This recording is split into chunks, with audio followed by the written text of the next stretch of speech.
नमस्कार प्रिय दर्शकों, स्वागत है आपका हमारे YouTube चैनल हिसाब से अगला जन्म, जैसा कर्म वैसा जन्म। गरुड़। नमस्कार मित्रों, आप श्री कृष्ण के भक्त हैं तो कमेंट बॉक्स में लिख दीजिए जय श्री कृष्णा।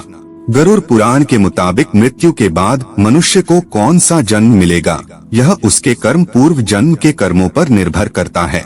अगले और पिछले जन्म के बारे में जानने की उत्सुकता अधिकांश लोगों में होती है।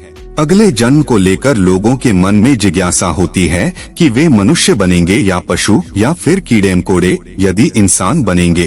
कई लोगों के मन में यह भी सवाल आता है, महिला के रूप में जन्म लेंगे या पुरुष के रूप में।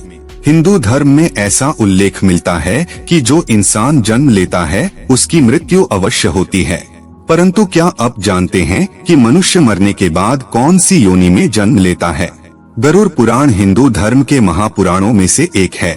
इसमें जन्म, मृत्यु और मृत्यु के बाद की घटनाओं का विस्तार पूर्वक वर्णन मिलता है। इस पुराण में ऐसी कई बातें बताई गई हैं जिन्हें अपनाने से व्यक्ति अपने जीवन की स्थिति सुधार सकता है। इन महापुराणों में गरुड़ पुराण बहुत महत्वपूर्ण है, जो कि सनातन धर्म में किसी व्यक्ति की मृत्यु के बाद पढ़ा जाता है। गरुड़ पुराण में भगवान विष्णु और गरुड़ पक्षी के बीच बातचीत को बताया गया है। साथ ही इसमें व्यक्ति के चरित्र के बारे में भी बताया गया है। ईश्वर की दृष्टि में जो अच्छे कर्म यानी आपके काम होते हैं उसे पुण्य कहा जाता है, और जो बुरे कर्म होते हैं उन्हें पाप कहा जाता है। गरुड़ पुराण में और कठोपनिषद में उल्लेख मिलता है कि मनुष्य धरती पर जो कुछ भी पाप करता है उन सभी पापों की अलग अलग सजा बारी बारी से मिलती है। गरुड़ पुराण के अनुसार जो व्यक्ति अच्छे कर्म करता है उसे स्वर्ग में जगह मिलती है, वहीं बुरे कर्मों के लिए नरक का सामना करना पड़ता है। आज हम आपको इसी के बारे में बताने जा रहे हैं। दोस्तों, गधे, कुत्ते, बिल्ली, सांप, बंदर, गिरगिट, बकरा, भेड़िया, गाय, कछुआ, कीड़े मकोड़े, कोई पशु पक्षी, पेड़ पौधे, स्त्री में जन्म इत्यादि में हर पापी मनुष्य का जन्म होता है। नमस्कार मित्रों, दोस्तों, आप हमारे चैनल पर पहली बार आए हैं तो चैनल को सब्सक्राइब अवश्य कीजिएगा। वीडियो को लाइक करके दोस्तों के पास शेयर जरूर कीजिए। यहाँ सबसे पहले आपको यह जानना जरूरी है, क्या सच में पूर्ण जन्म होता है? मित्रों, इस बात को एक उदाहरण से समझते हैं। कई बार बालक जब जन्म होता है तो उनमें किसी प्रकार का दोष होता है। कई बालक किन्नर पैदा हो जाते हैं या फिर ऐसे पैदा होते हैं जिनको कोई शारीरिक दोष होता है, जैसे कोई जन्म से ही विकलांग पैदा होता है या जन्म से ही देखने में असमर्थ होता है। ऐसा भी होता है कई बच्चे को जन्म से ही मल मूत्र का द्वार नहीं होता है। ऐसा होने के पीछे विज्ञान अपना तर्क अलग ही देता है, पर हम शास्त्र के अनुसार बताएंगे इस जीवन में बच्चे को उसके पिछले जन्म के कर्मों के आधार पर कष्ट भोगना तय होता है, इसलिए शारीरिक असमर्थता पैदा होने के साथ ही आती है। गरुड़ पुराण में लिखा हुआ है कि पांडव भाइयों को अलग अलग घरों में जन्म अपने अपने कर्मों के अनुसार मिला था। गरुड़ पुराण में विस्तार से बताया गया है कि जब तक शिशु माँ की कोख में रहता है तब तक उसे पिछले जन्म का सब कुछ याद रहता है। उसे यह भी स्मरण होता है कि उसने पिछले जन्म में क्या क्या कर्म किए, और दुखी होकर वह जीव ईश्वर से यही प्रार्थना करता है कि इस जीवन में वह सत्कर्म करेगा और भगवान का नाम जपता रहेगा। शिशु माता के गर्भ से निकलकर इस पृथ्वी लोक पर आता है, ईश्वर की उसकी स्मृति खत्म कर दी जाती है, यानी कि उसके दिमाग से पिछले जन्म का बातें भुला दिया जाता है, और वह जीव फिर से सब कुछ मोह माया में कुछ ऐसा उलझ जाता है कि परमात्मा के लिए उसके पास समय ही नहीं बचता है। आइए अपने टॉपिक पर वापस आते हैं। किस क्रम के अनुसार से मिलता है अगले अलग अलग जन्म? पहले कछुए का जन्म। माता पिता को कष्ट पहुंचाने वाली संतान या भाई बहन को प्रताड़ित करने वाले मनुष्य कछुआ की योनि में जन्म लेती है।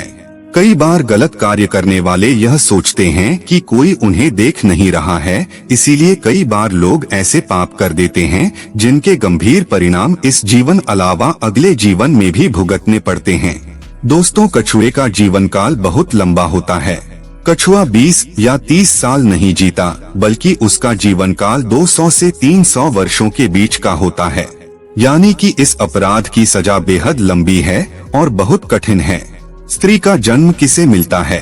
गरुड़ पुराण के अनुसार जब आत्मा को नया जन्म मिलता है तो जन्म पुरुष का हो या स्त्री का, आत्मा को उस शरीर के अनुरूप व्यवहार में ढलकर अपना कर्म करना होता है।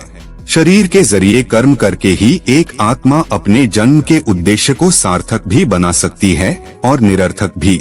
अच्छे कर्म करके आत्मा मुक्ति के मार्ग की ओर अग्रसर हो सकती है और बुरे कर्म करके अपनी स्थिति को भविष्य में बदतर बना सकती है। यदि कोई पुरुष महिलाओं वाला आचरण करता है, स्वभाव में महिलाओं वाली आदतें ले आता है, तो ऐसे पुरुषों को अगले जन्म में स्त्री का रूप मिलता है। बंदर की योनि। इस जन्म में मनुष्य योनि मिलने का अर्थ यह नहीं है कि अगला जन्म भी इसी योनि में मिलेगा, क्योंकि जीवन मरण और अगला जन्म सब कुछ कर्मों के आधार पर ही तय होता है। व्यक्ति जन्म लेता है जो अपने मालिक का विश्वसनीय होकर अपने मालिक का विश्वास तोड़ देता है, जिसका सामान्य जीवन काल 20 वर्ष का होता है।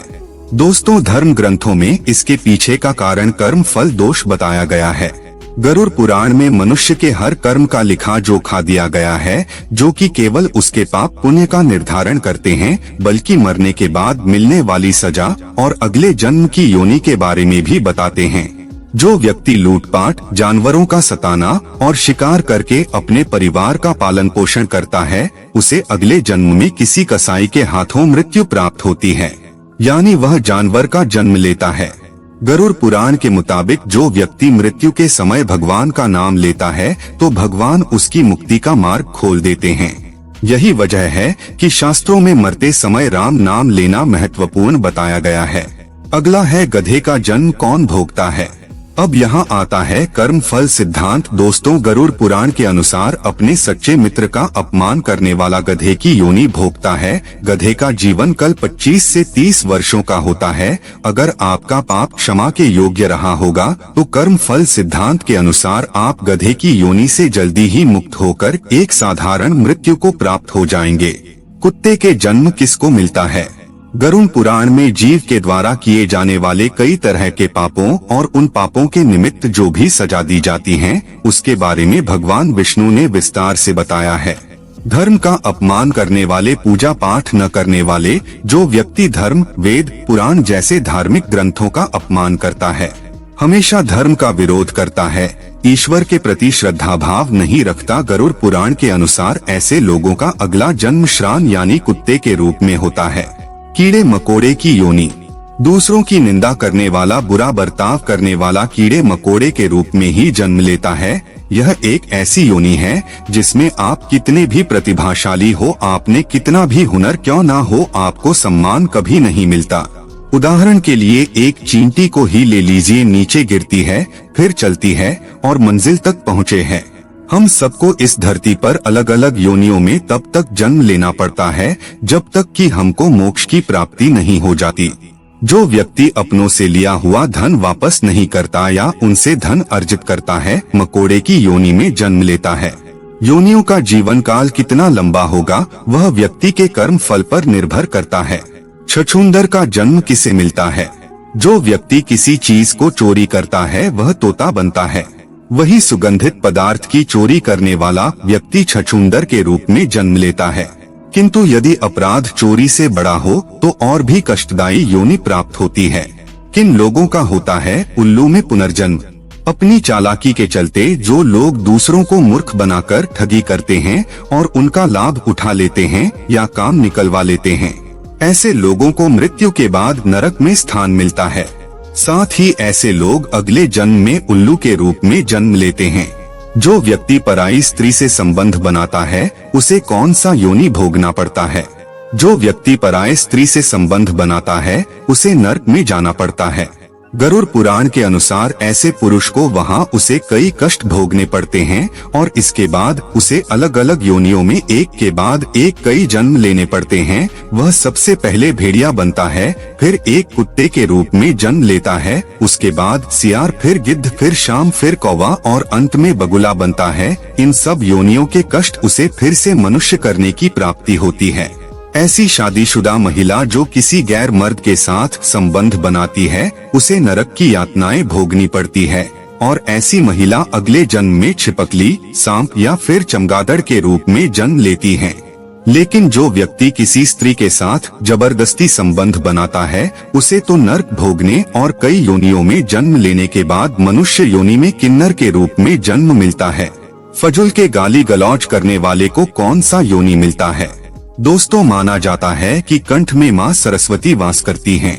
इसलिए जिन लोगों की वाणी में मधुरता नहीं होती और जो दूसरों को बुरा भला कहते हैं या हमेशा गाली गलौज करते हैं, गरुड़ पुराण के अनुसार उनका अगले जन्म बकरे के रूप में होता है। जो मनुष्य स्त्री की हत्या, गर्भपात या गाय की हत्या करता है वह अगले जन्म में मूर्ख और कुबड़ा बनकर जन्म लेता है। गरुड़ पुराण के मुताबिक जो व्यक्ति मृत्यु के समय भगवान का नाम लेता है तो भगवान उस व्यक्ति के लिए मुक्ति का मार्ग खोल देते हैं। यही कारण है कि शास्त्रों में मरते समय राम का नाम लेना महत्वपूर्ण माना गया है।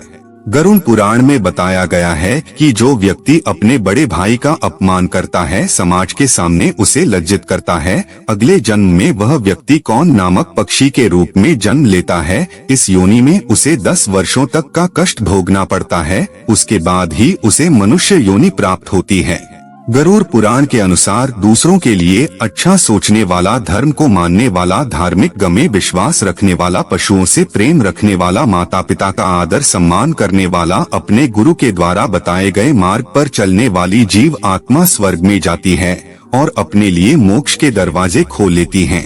मांस खाने वाले, गरुड़ पुराण के अनुसार मांस खाने वाले व्यक्ति को अगले जन्म में अंगों से संबंधित समस्या होती है।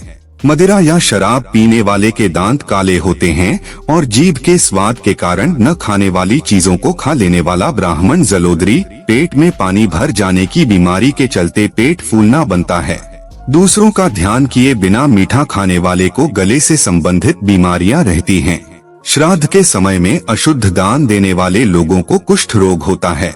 लेकिन दोस्तों, यह सारी बात सुनने के बाद आपके मन में एक प्रश्न अवश्य उठा होगा कि जब हम अपने पाप कर्मों के अनुसार नरक की सजा भोग लेते हैं तो पुनर्जन्म में सजा क्यों मिलती है?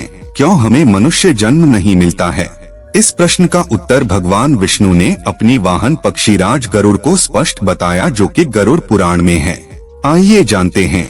कई बार जीव आत्माओं के कर्म इतने बुरे होते हैं कि जीवात्मा को नरक में भोगनी पड़ती ही है, लेकिन अगले जन्म में भी इन कर्मों का बोझ ढोना पड़ता है। जैसे कि किसी महिला के साथ दुष्कर्म करने वाली पापी आत्मा अगले जन्म में किन्नर के रूप में पैदा होती है, जैसे आपने इस वीडियो में सुने हैं। इसे हमारे धर्म ग्रंथों में कर्म फल का सिद्धांत कहा गया है, यानी कि जैसी करनी वैसी ही भरनी। पाप बड़ा है तो सजा लंबी मिलेगी और अत्यंत दुखदायी भी होगी, और यदि पाप कर्म सामान्य है तो सजा भी कम होगी। दोस्तों, मनुष्य जन्म कितना दुर्लभ है आप जान ही गए होंगे। मनुष्य की योनि में जन्म लेना चाहते हैं या जीवन मृत्यु के इस कर्म चक्र से निकलना चाहते हैं तो इस जन्म में अच्छे कर्म और ईश्वर की भक्ति करें। अभी तो आप मनुष्य योनि में जन्म लिए हैं, इससे पीछे आपका किस योनि में जन्म हुआ था, आइए इस पर विस्तार से जान लेते हैं। जाति स्मरण के प्रयोग के लिए ध्यान को जारी रखते हुए आप जब भी बिस्तर पर सोने जाएं तब आंखें बंद करके उल्टे क्रम में अपनी दिनचर्या के घटनाक्रम को याद करें। जैसे सोने से पूर्व आप क्या कर रहे थे, फिर उससे पूर्व क्या कर रहे थे, और भी गहराई में जाएं और देखें उससे पूर्व आप क्या कर रहे थे। तब इस तरह की स्मृतियों को सुबह उठने तक ले जाएं। दिनचर्या का क्रम सतत जारी रखते हुए मेमोरी रिवर्स को बढ़ाते जाएं। ध्यान के साथ इस जाति स्मरण का अभ्यास जारी रखने से कुछ माह बाद जहां मेमोरी पावर बढ़ेगा, वहीं नए नए अनुभवों के साथ पिछले जन्म को जानने का द्वार भी खुलने लगेगा। मित्रों, यह साधना कठिन जरूर है, लेकिन योगाभ्यासी के लिए सरल है। सम्मोहन क्रिया से भी पिछला जन्म जाना जा सकता है। दोस्तों, अलग अलग धर्म के लोग अलग अलग